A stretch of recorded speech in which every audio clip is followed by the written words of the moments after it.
demander tout de suite à Jeff puis à Pasteur Joël, est-ce que ça vous dérangerait de me monter 2 chaises et une chaise normale, si c'est possible? Amen. Je vais juste étaler mes affaires. Scotch tape, bouteille d'eau, papier, livre. Amen. Celle-là au milieu, puis la petite aussi d'un bord. Excellent. Amen. C'est vraiment drôle de prêcher à des gens. C'est une bénédiction. Dernièrement, depuis le début du confinement, le Seigneur m'a vraiment challengé à partager la parole, à enseigner, puis je le fais de chez moi, je le fais en ligne, puis il y a vraiment un processus dans tout ça que le Seigneur fait, puis aujourd'hui, c'est vraiment ce que j'ai le goût de vous partager. Autant ceux qui sont à la maison que ceux qui sont présents, c'est vraiment mon parcours et vous embarquez dans mon parcours. Vous savez, Dieu nous change et nous transforme. Et le discipleship ou le disciple-là, c'est quand on peut se mettre ensemble et partager, échanger ce que Dieu nous donne. Et c'est pas juste donné à moi, mais c'est donné à chacun d'entre vous. Puis pour ceux qui veulent juste respirer, vous avez le droit d'enlever votre masque pendant que je prêche. Je fais juste dire, hein, vous êtes assis à 2 mètres l'un de l'autre, fait que c'est correct, mais c'est ça. À votre place, je le ferai. Et je veux juste vous partager un peu, pendant mon TRM avec Joël, j'ai vraiment pris un temps d'arrêt, puis je m'étais dit, d'habitude, je suis une grande lectrice, j'aime lire, j'ai une pile de livres à côté de mon lit. Et pendant mon TRM, le Seigneur m'a vraiment dit, non, tu lis pas rien excepté ce livre-là. Et ce matin, ce que je vais vous partager, je veux vraiment que vous sachiez, ça vient de ce livre-là qui n'est pas traduit, mais une chose qui est sur ma vie, que le Seigneur m'a demandé, c'est de traduire certaines choses qu'il a données à d'autres. Et des fois, ça a l'air de moi qui est en avant et qui traduit un invité, mais d'autres fois, c'est de prendre un enseignement qui n'est pas traduit et de l'apporter, surtout quand ça a un impact sur ma vie. Et ce livre-là a vraiment été un défi pour moi. Ça s'appelle « Free of Me », « Libre de moi ». Et j'ai commencé à le lire pendant le TRM et le Seigneur a vraiment bouleversé ma vie. On réalise pas comment qu'on est pris. On réalise pas comment la vie est souvent à propos de nous. On vit des mauvaises humeurs des gens. On vit des rejets. On vit peut-être des accusations. On vit peut-être même des choses plus grandes comme des remises en question, des trahisons, et on se pose des questions par rapport à notre appel, qu'est-ce qu'on doit faire, et on ne réalise pas à quel point est-ce qu'on a donné notre vie au Seigneur. À quel point on commence à mijoter et on regarde en dedans, puis on se dit, mais pourquoi? Je comprends pas. Puis on a ces questions qui viennent, et les questions sont bonnes, comprenez-moi. Les questions sont super bonnes, mais il ne faut pas que ça reste là. Il ne faut pas que ça reste focusé sur nous. Et je veux commencer avec ce verset qui dit ceci. Hébreux 12, versets 1 et 2. « C'est pourquoi, nous aussi qui sommes entourés d'une si grande nuée de témoins, débarrassons-nous de tout fardeau et du péché qui nous cerne si facilement de tous côtés et courons avec endurance l'épreuve qui nous est proposée. Gardons les yeux fixés sur Jésus. » J'ai commencé à réaliser que la vie était à propos de moi. À plein de niveaux. Maintenant, en préparant mon message, le Seigneur m'a vraiment donné cette illustration. Où que on dit, puis je vais demander à mon Jésus masqué de venir. Viens. On dit à Jésus, « Jésus, je t'aime, je te donne ma vie. Ça, c'est l'endroit central, c'est le trône de ma vie. Prends la place, prends-la. C'est à toi, Jésus, je t'aime. » Et tout le monde peut voir que Jésus est assis sur le trône. Et on commence à dire, « OK, mais Jésus, on ne réalise pas, il y a d'autres chaises dans ma maison. En fait, ils sont probablement dans d'autres pièces. Puis peut-être que Jésus ne sait pas qu'ils sont là. Il y a, là j'ai fait des affiches ici, mais je vais vous montrer, il y a la famille, qui peut être une. Les choses, ça c'est moins important. Ça peut être un autre. Les amitiés, c'est un autre. Notre réputation. Okay, celle-là, je vais la mettre là. Et nos finances, c'est toutes des pièces dans notre chambre. Notre appel. Et on commence, et notre Église. Et je veux juste vous faire savoir que, bon, je voulais que ma fille, allez, viens-t'en. Parce que je dois utiliser mes enfants, comprenez?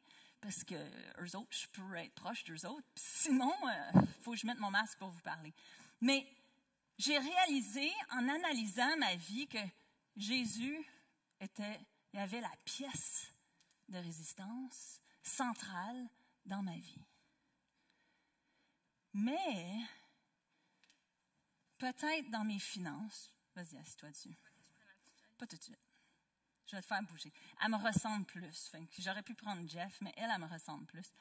Peut-être dans mes finances ou dans ma réputation, ça serait plus à propos de moi. Et j'ai commencé à débattre. OK, mais Jésus, est-ce que ma réputation, c'est à propos de lui ou c'est à propos de moi? J'ai certaines de mes amitiés, viens t'asseoir ici, je m'étais mis quand même sur le trône parce que je m'étais fait trahir, je m'étais fait briser le cœur. Puis, bien ça, je me regardais puis je restais là-dessus. Puis le Seigneur a commencé à me dire, tape-la donc sur l'épaule. Hey, je peux-tu avoir ce trône-là? Et mon parcours a été un où que le Seigneur m'a amené pièce par pièce pour me demander, est-ce que tes finances, c'est à propos de toi ou c'est à propos de moi? Vous pouvez partir tous les deux. Est-ce que ta réputation, c'est à propos de toi ou c'est à propos de moi? Est-ce que tes amitiés, c'est à propos de toi ou c'est à propos de moi? Là, j'en ai sorti quelques-uns, mais est-ce que ton Église, c'est à propos de toi ou c'est à propos de moi? Et je veux juste vous amener dans cette... Parce qu'on est focusé sur nous. Et si je prends le verset de Hébreux 12, et Mathieu et Émilie l'avaient vraiment bien apporté ce matin, mais si on court une course et que je regarde, je vais faire semblant que je suis là, et je cours comme ça, je n'oserais même pas essayer. C'est sûr que je m'en fâche, surtout avec cette robe-là. Si je cours une course puis que j'ai les yeux fixés par en bas et focusés ici, je ne peux pas avancer. Et le verset dit de se débarrasser de tout fardeau. Maintenant, on pense souvent, si je pense à les différents trônes que j'ai ici, OK, bien, moi, c'est mes amis ou ma famille. Mon mari, lui, peut être. On va penser à une chose ou une personne. C'est vrai qu'il ne faudrait pas que mon mari soit sur le trône de ma vie, dans la famille, dans notre couple. Ou dans les finances. C'est vrai que l'argent, il ne faudrait pas que ça soit dans le trône de ma vie. Et vous savez, la réalité, quand je le dis comme ça, on le sait que c'est de l'idolâtrie. On sait que si tu mets ton mari ou tu mets de l'argent ou ton emploi avant Dieu, on sait que c'est une forme d'idolâtrie. Mais est-ce qu'on considère l'idolâtrie quand je me mets avant Dieu? Et c'est là, ça c'est la chose qui m'a frappée dans le visage. Parce que tu n'auras aucun autre Dieu devant lui. Même moi. Et ça m'a bouleversée. Puis, comment qu'on peut savoir? Ça, c'est là que ça m'a... Excuse-moi, un cheveu. Comment qu'on peut savoir? Certains symptômes que la vie ou certains endroits de notre vie sont à propos de nous. Quand tu marches dans la critique, la comparaison, la jalousie, l'offense, ça, c'est tous des symptômes que quelque part dans ta vie, toi, tu prends la place au-delà de Dieu. Et j'ai commencé à me faire parler par le Seigneur qui voulait toute la place, tous les trônes, dans toutes les pièces de ma vie. Et est-ce que j'étais prête à faire le ménage? Alors, j'ai juste quelques... je vais passer vite, OK? Parce que j'ai quelques endroits que je veux juste vous montrer comment ça peut être à propos de nous et comment on peut se mettre sur ce trône-là. Dans notre relation avec Dieu. On le fait souvent c'est dans notre vie spirituelle quand on a une relation avec Dieu qui est transactionnelle. C'est-à-dire, moi, je vais faire ça pour toi, mais toi, tu dois faire ça pour moi. Puis là, on n'a pas ce qu'on veut ou on n'a pas la réponse à nos prières et on commence à être amer. Ça, c'est quand notre relation avec Dieu est à propos de nous. Ou quand on lit notre Bible, puis tout ce qu'on veut, c'est, mais dis-moi une parole, je veux, moi, quelque chose pour moi, c'est quoi Dieu? Comment toi, tu peux me servir, moi? Mais savez-vous que Dieu nous a pas rentrés dans une relation avec lui pour que lui nous sert, mais pour que nous, on le sert? Quand notre famille est à propos de nous, on commence à mettre la pression sur ceux qu'on aime, soit notre mari, notre femme, nos enfants, à performer ou à être assez bon, à la hauteur de nos attentes. Ça, on peut savoir que notre famille, c'est à propos de nous. Comment les gens vont nous percevoir. Notre apparence et même les choses qu'on a peuvent être un indicateur que c'est à propos de moi, que je me préoccupe plus de ce que les gens y pensent de moi, par les choses que j'ai ou par qu'est-ce que j'ai de l'air. Et ça a été que j'ai eu un défi parce qu'en ligne, on te regarde, mais tu ne vois pas personne. Puis là, il faut que tu t'arranges, Puis je ne dis pas, il n'y a rien de mal à s'arranger, comprenez-moi, mais quand ton focus devient tout, mais qu'est-ce que les gens vont dire? Qu'est-ce que les gens, est-ce qu'ils vont me critiquer? Ils vont-tu dire, j'ai mis trop de rouge à lèvres? Oh non, puis je suis trop décolletée. Puis qu'est-ce qu'il faut, il faut que je fasse attention. Mais, juste vous comprenez, quand que ce qu'on a et comment qu'on est toujours à propos de nous plutôt que de le refléter, c'est un signe qu'on s'est mis sur ce trône-là. Ce qui est drôle, Jésus, dans Philippiens 2, ça dit ceci. « Tendez à vivre ainsi entre vous, car c'est ce qui convient quand on est unis à Jésus. Lui, qui était de condition divine, ne chercha pas à profiter de l'égalité avec Dieu, mais il s'est dépouillé lui-même et il a pris la condition d'un serviteur. Lui, dans son apparence, c'était pas important pour lui. Il a montré l'exemple comment c'est pas important comment qu'on me voit comme le roi des rois, le Seigneur des seigneurs, le prince de la paix. Mais ça dit qu'il s'est dépouillé de tout ça et s'est mis comme un serviteur. Comme un simple homme, il s'abaissa lui-même en devenant obéissant jusqu'à subir la mort à la croix. Nos amitiés peuvent être à propos de nous lorsqu'on sent le rejet, on est mis de côté, on se sent invisible ou oublié par eux. C'est des choses qui peuvent arriver, mais quand ça devient toujours à propos de nous, quand aujourd'hui sur les réseaux sociaux, hey, t'as même pas liké ma photo, c'est peut-être la plus belle photo de l'année, puis tu sais, franchement, puis t'es offensé par les autres, mais c'est vrai. Ou tu commences à te demander, mais comment ça, il me semble, elle ne me parle plus, elle a plus d'intérêt envers moi. Puis il y a cette comparaison, puis cette inquiétude, puis les insécurités remontent à la surface.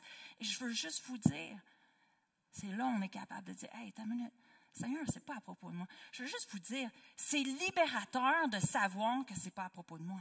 Parce qu'au moment que je réalise que, mettons, je vais prendre ma fille, elle me rejette. Elle m'a oublié. Elle a oublié c'était ma fête. Elle ne m'a pas écrit de carte. Elle n'a rien marqué sur Facebook. Si je réalise, ce n'est pas à propos de moi. Hein. Ce qu'elle vit en ce moment, pourquoi je le prendrais sur moi? Pourquoi je porterais cette lourdeur-là? Pourquoi je porterais cette insulte ou cette offense-là? Alors que peut-être qu'elle vient me casser avec son chum.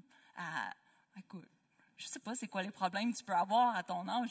Mais comprenez-vous, on prend tellement offense de l'autre. Tu vois, tu as un frère pour te consoler.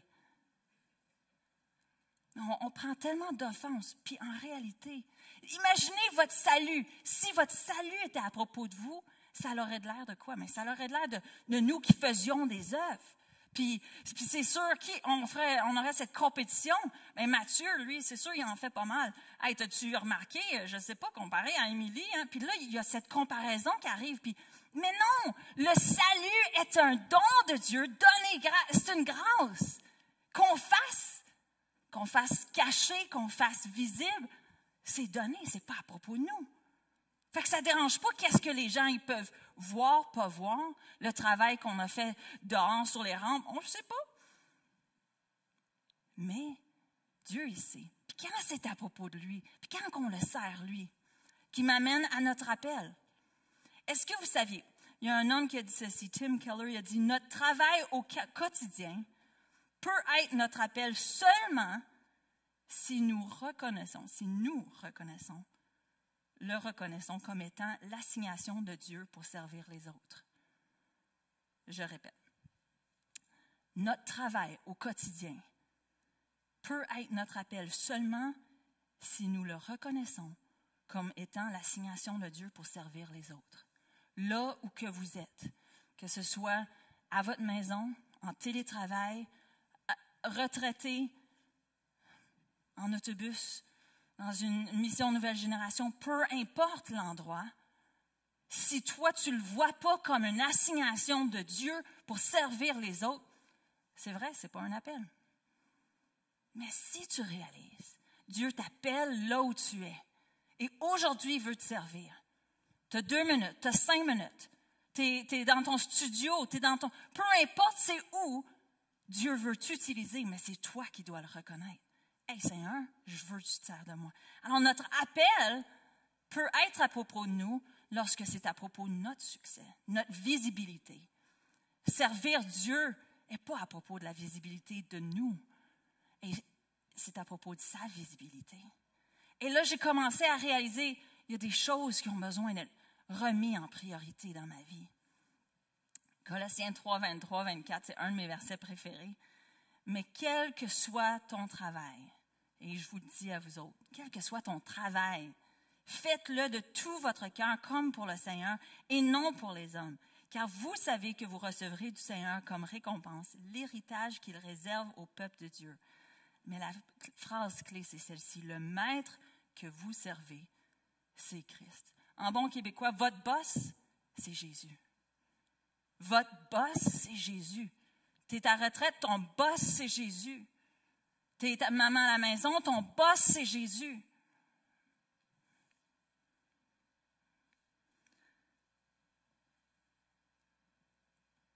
Et le dernier aspect, c'était notre Église. J'ai commencé à demander au Seigneur, comment est-ce que l'Église peut être à propos de nous? Et aujourd'hui, mais en fait, notre société nous encourage, nous dit, hey, c'est à propos de toi, il faut que tu te tiennes pour toi, il faut que tu prennes soin de toi. Puis comprenez, c'est pas mauvais, mais quand c'est tout à propos de toi, ou quand entre l'équilibre entre Jésus et toi, mais toi tu gagnes, c'est là qu'il faut revoir. Et l'Église devient à propos de nous quand on devient un christianisme consommateur. Avez-vous une chose de l'Église qui vous énerve? Que à toutes les fois tu retournes dans l'auto, tu parles à ta femme ou à tes enfants, à ton mari. « Hey, t'as-tu vu encore une fois? Joël a dit, come on. » Ou le conducteur de chant, il nous a sorti un vieux chant ce matin? Non. Il nous a sorti les jeunes chants. Hey, on peut-tu en avoir plus des vieux chants? Hey, il y avait ben trop de jeunes ce matin. Ça courait partout, que ça m'énerve. Ou il n'y en avait pas. Hey, qu'est-ce qui se passe avec notre Église? Ou, hey, on n'est pas supposé d'être dans l'Église, on est supposé de faire l'évangélisation. Mais non, hey, les évangélistes n'étaient même pas là dimanche. Comprenez-vous? Quand on devient des chrétiens consommateurs, il y a une critique qui sort de notre bouche. Et plutôt que venir à l'Église et choisir une famille, on observe de loin, des fois de haut, puis on se dit, moi, j'aurais pas fait ça de même. Puis ça, c'est une des choses que pour moi, le Seigneur m'a vraiment, il m'a fait réaliser. L'Église de Dieu, c'est un peu comme un couple. Moi, je crois que notre choix d'Église est super important. Un choix important. Je crois que c'est un peu comme une relation de mari ou de femme. J'ai choisi mon mari, je l'ai fréquenté, mais quand je l'ai choisi, je réalise, OK, c'est pour la vie, peu importe les choses qui vont m'agacer, parce qu'au début, on ne voit rien qui nous agace, mais éventuellement, ça vient à la surface. Puis, peu importe les choses que moi, je vais avoir qui vont m'agacer. Mais je choisis de vivre avec lui et d'apprendre à le connaître et de développer une relation. Mais le choix de l'Église, c'est la même chose. Puis l'autre affaire, c'est, je n'ai pas choisi son mononcle ou sa ma tante. Je n'ai pas choisi ses grands-parents. Je n'ai pas choisi son frère ou sa sœur. Oh, c'est vrai, il n'y en a pas few. Mais lui, il n'a pas choisi ma famille non plus. Puis, des fois, c'est ces gens-là qu'il faut que tu aimes malgré. Je t'ai choisi, Joël, mais en rebond, j'ai choisi Germaine, puis j'ai choisi André, puis j'ai choisi mon oncle Ernest, puis j'ai choisi Mario. Puis ça vient avec le territoire. Puis avec toute leur personnalité bizarre, et lui, toute ma famille avec leur personnalité bizarre. Puis je peux vous garantir, il y en a. Probablement plus de mon bord que de son bord. Mais quand on arrive en mode consommateur, bien Joël, moi je m'attends à des massages de pieds à tous les soirs, puis lui il s'attend au sexe. Puis Joël, je m'attends que tu me donnes un budget financier pour mon garde-robe. Puis toi, tu t'attends que je fasse la vaisselle puis les repas. Puis si j'arrive en mode consommateur, je peux-tu vous garantir que demain matin, je check la liste. J'ai pas eu mon budget cette semaine pour magasinage. Mais j'arrive pas comme ça. J'arrive en sacrifice, en donnant. Et ça, j'ai réalisé dans l'Église. On a besoin d'arriver à dire, hey, je veux te servir, Sonia, dans qui tu es. Je veux m'asseoir avec toi, je veux prendre le temps. Alain, même chose. Là, dans tes besoins, je veux savoir qu'est-ce que je peux faire pour toi? Puis je vous dis pas ça en tant que pasteur. Je vous dis ça en tant que personne de cette famille. Et vous devez dire la même chose. Parce que le mandat sur ma vie n'est pas plus que le vôtre. Il est différent. Mais on a ce mandat de s'aimer et se servir les uns les autres. Bon. Alors, comment devenir libre?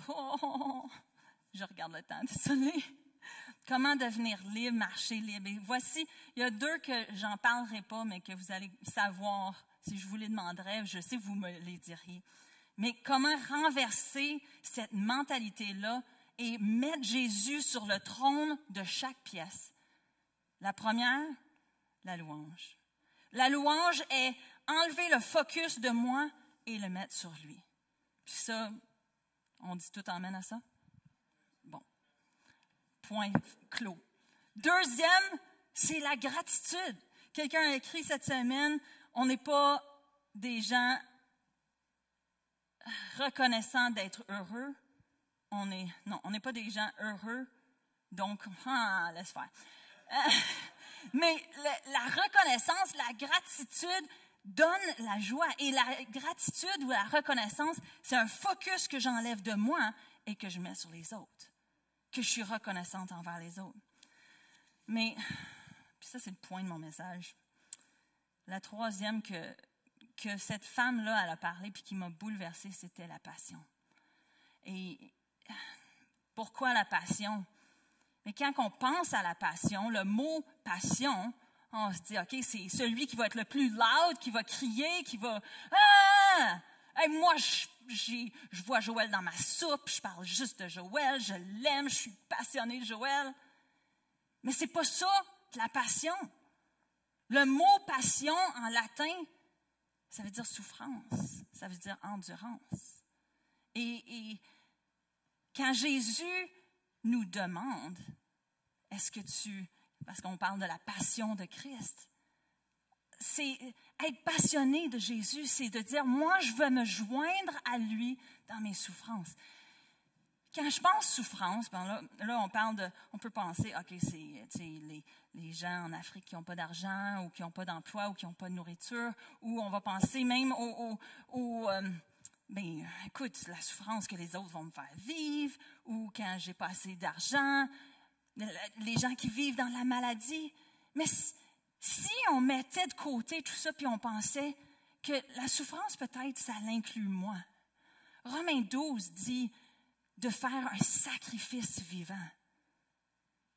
Jésus il dit dans Luc 9, ça dit, si quelqu'un veut me suivre, qu'il renonce à lui-même.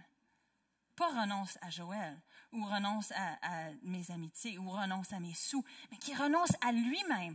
Est-ce qu'on est prête à dire, Jésus, sais-tu quoi? Ça, c'est ton trône aussi. Puis même si celle-là, c'est juste des petites affaires, mais c'est ton trône aussi. Tu prends toute ma place. Je suis all in. Et je suis prête, la souffrance de dire, non, c'est mon orgueil qui en prend un coup. C'est peut-être ma solitude qui en mange un coup. Ma tristesse, ma peine.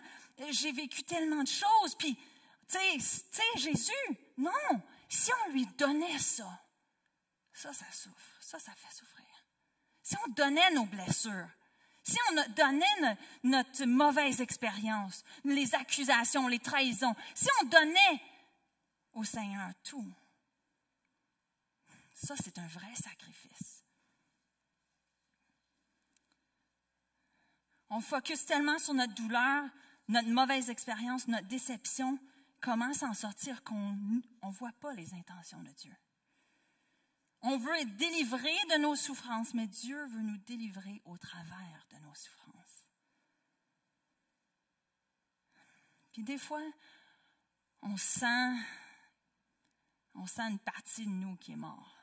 Peut-être c'est nos rêves, peut-être c'est notre appel, peut-être c'est des choses qu'on a mis de côté à cause de... On a mis nous de côté, puis on est tanné d'être invisible. On est tanné d'être oublié. Puis le Seigneur, il nous dit, c'est pas enterré. C'est pas mis à mort. Non, c'est pas vrai, c'est pas ça. Oh, Hannah. On pense qu'ils sont morts et enterrés. Mais le Seigneur, il dit, c'est des semences qui sont plantées. Jean 12 dit ceci. Si le grain de blé que l'on a jeté en terre ne meurt pas, il reste grain unique. Mais s'il meurt, il porte du fruit en abondance. Je veux juste vous raconter 2 histoires. La première, c'est juste une illustration. Ils en ont parlé tellement brièvement, puis le Seigneur me l'a tellement développé, mais le Seigneur m'a dit, elle a donné un exemple que notre vie chrétienne est comme une photographie. Aujourd'hui, c'est numérique. Mais dans le temps, il y avait une chambre noire. Puis là, le Seigneur a commencé à me montrer tous les éléments qui sont rattachés à cet exemple-là, où que la photographie est mise dans des produits chimiques. C'est noir complètement, premièrement. Puis si on sort à la lumière, l'image est ruinée. C'est passé par un produit chimique très, très fort. Et après, c'est accroché, puis c'est laissé pour sécher. Puis après un certain temps, au bon moment, on peut la voir. Et elle est exposée. Et elle ne donne pas gloire à elle-même, mais elle donne gloire au photographe. Le Seigneur a commencé à me montrer, c'est la même chose avec nous. Où qu'on pense certaines choses ont été oubliées, mais quand on est passionné pour lui et qu'on est prêt à souffrir pour lui, on vit peut-être un processus chimique qui est difficile. On se fait laisser sécher pour un temps. Et des fois, le temps, c'est long. Mais si on pense le processus de Dieu, on sort à donner gloire à qui est notre photographe. Dieu veut transformer. Il veut mettre à mort chaque idole, chaque mensonge, chaque peur, chaque pensée qui va à l'encontre de sa bonté et de son amour. Et c'est à moi de dire, et c'est à vous de dire, est-ce que toutes les trônes de ma vie, parce que si je vous demande, je sais que vous allez dire, moi j'ai donné ma vie à Jésus. Moi je suis Jésus entièrement. Mais si on analyse tous les petits recoins, les garde-robes, les petits endroits, est-ce que tout lui a été donné? Et j'ai commencé en vous disant, puis je vais inviter l'orchestre de monter, mais j'ai commencé en vous disant que avec le confinement, j'ai vécu un processus difficile où que moi, j'enseignais. Tous les jeudis, j'enseigne, je donne un cours. Il y a eu des semaines, c'était sur la famille, d'autres fois, c'était sur l'identité, d'autres fois, c'était sur libre de moi. Et je continue parce que je sais que le Seigneur m'a demandé de le faire. Mais il y avait des semaines que je pleurais. Puis je disais, Seigneur, à quoi ça sert? À quoi ça sert? Qui m'écoute? Si c'était à propos de moi, qui m'écoute? Qui veut m'entendre ce que j'ai apporté ou ce que j'ai à dire? Puis, tu sais, des fois, je demandais, des fois, je le savais, je ne l'avais même pas écouté. Puis, je prenais à fond. Je me disais, mais moi, si c'était toi, puis, tu sais, on compare. Puis, le Seigneur m'a dit, Anna, c'est pas à propos de toi. Puis, il y a 2 semaines, j'ai eu ce témoignage. J'ai l'éducatrice de mes enfants, que je n'ai pas nécessairement revue. On s'est croisés dans le centre d'achat ici et là dans les dernières années, mais depuis 10 ans, on ne s'est pas vraiment vus. Et elle m'a envoyé un texte sur Messenger, puis elle m'a dit, « Anna, je veux juste te remercier. J'écoute toutes tes lives. » Puis, à ce que je sache, je ne sais pas si elle est chrétienne ou pas. Puis, elle me dit, Anna, j'écoute tous tes lives et je veux juste que tu saches que maintenant, je travaille dans une école secondaire avec des enfants à difficulté. Puis, elle dit, je les envoie, je partage tous tes lives avec mes jeunes. Écoute, là, je suis bouche bée, là. Là, je dis, wow, hey, merci, ça me touche, ça m'encourage, c'est vrai. Mais, elle dit, je veux juste te dire que hier, j'ai eu un texto d'un jeune garçon qui m'a dit, j'allais me suicider ce soir. Puis la madame, elle m'a sauvé la vie. Puis moi qui pense chez moi, je ne sais pas c'est quoi la vidéo qu'il a pu entendre, tu sais. Mais on est chez nous, on fait nos affaires, puis si on lâche, on n'a pas l'impact qu'il veut avoir. Si on lâche, mais Dieu veut utiliser tout ce qu'on peut lui donner. La moindre petite chose que toi, tu ne sais pas a un impact. Ta souffrance, il veut l'utiliser. Puis mon appel est simple. Est-ce qu'on est prêt à dire, Seigneur, je suis all-in?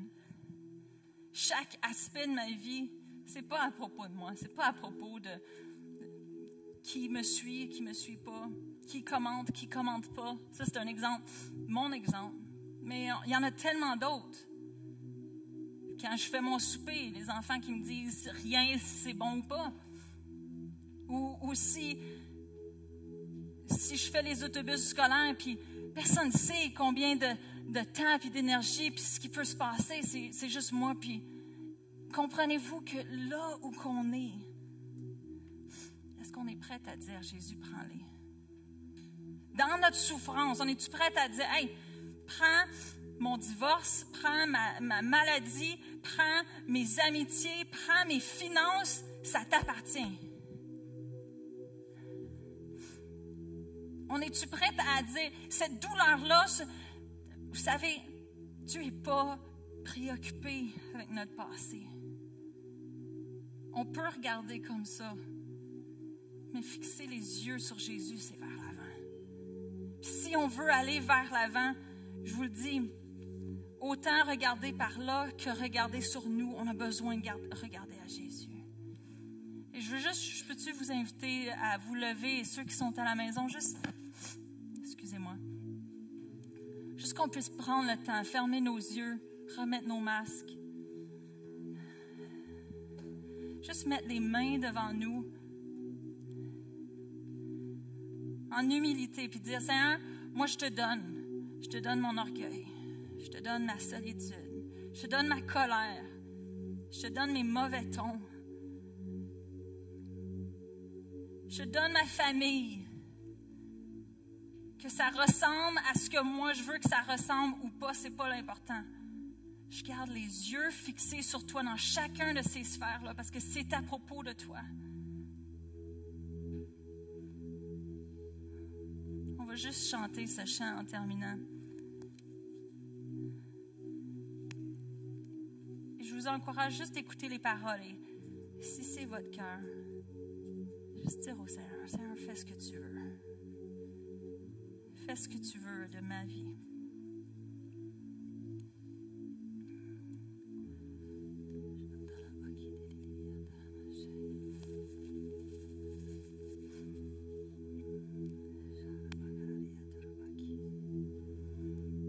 Mon âme soupire après toi.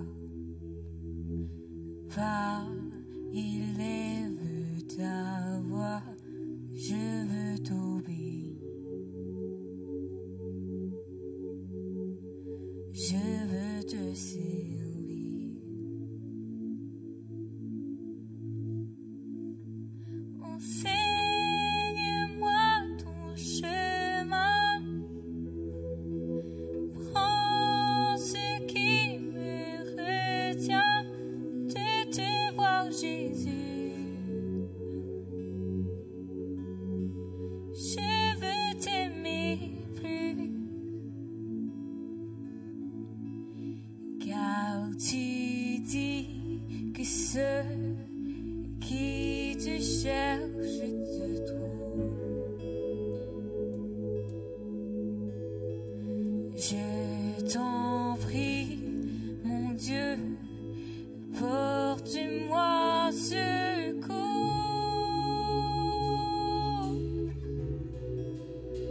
Donnez-moi un cœur tout entier et complètement dévoué. Fais ce que tu veux. Fais ce que tu veux de ma vie. Je veux me donner carrément pour ce qui fait vibrer ton cœur. Fais ce que tu veux. Fais ce que tu veux pour ta gloire. Alléluia.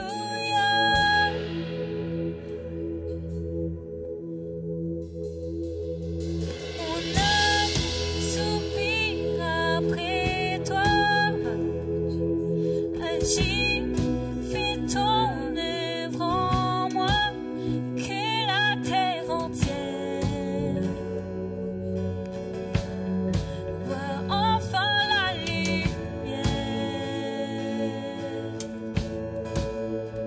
Donnez-moi un cœur tout entier et complètement dévoué. Fais ce que tu veux. Seigneur, on te dit maintenant, juste viens faire ce que tu veux. Fais ce que tu veux de ma vie.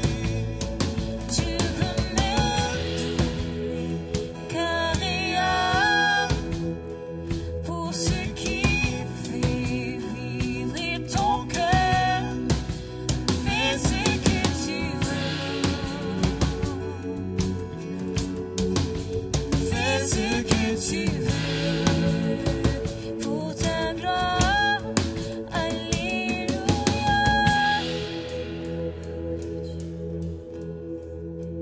Si ce matin, vous avez juste à cœur de dire, moi aussi, je veux être libre de moi. Je veux pas que ça soit à propos de moi. Je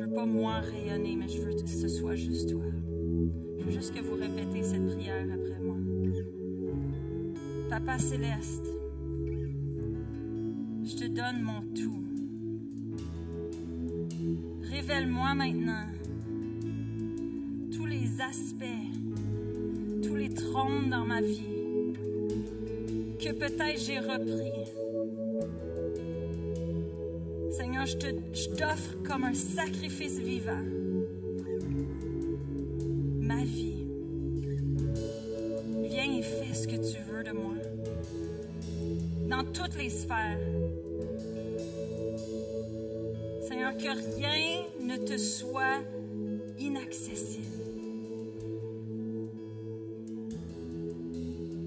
Papa Céleste, je prie pour chaque personne, Seigneur, qui puisse juste venir à cette réalisation de qui tu es et la grandeur et le privilège qu'on a de te servir dans chaque sphère de notre vie, que ce soit dans notre relation de couple ou nos enfants, notre travail, avec nos finances, avec nos amitiés. Seigneur, on veut te servir avec tout, avec nos possessions. Seigneur, que tu sois glorifié, que ce soit qu'on soit fait à l'image de Christ, que notre photo soit un reflet de toi.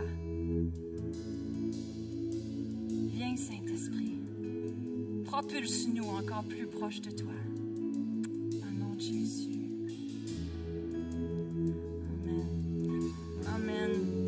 Je veux juste vous encourager cette semaine. Je veux répéter juste la phrase de Tim Keller, mais notre quotidien, j'ai enlevé le travail, mais notre quotidien peut être notre appel seulement si nous le reconnaissons comme étant l'assignation de Dieu pour servir les autres. Aujourd'hui, commencez aujourd'hui et laissez Dieu se servir de tout, vos mal, vos faiblesses, vos échecs. Parce que c'est pas Dieu, c'est pas nous, c'est Christ en nous. Christ en nous, c'est l'espérance de gloire. Il peut prendre tout et faire une œuvre. Il nous promet qu'il va terminer l'œuvre qu'il a commencée en nous. Amen. Alors, je vous souhaite une belle semaine.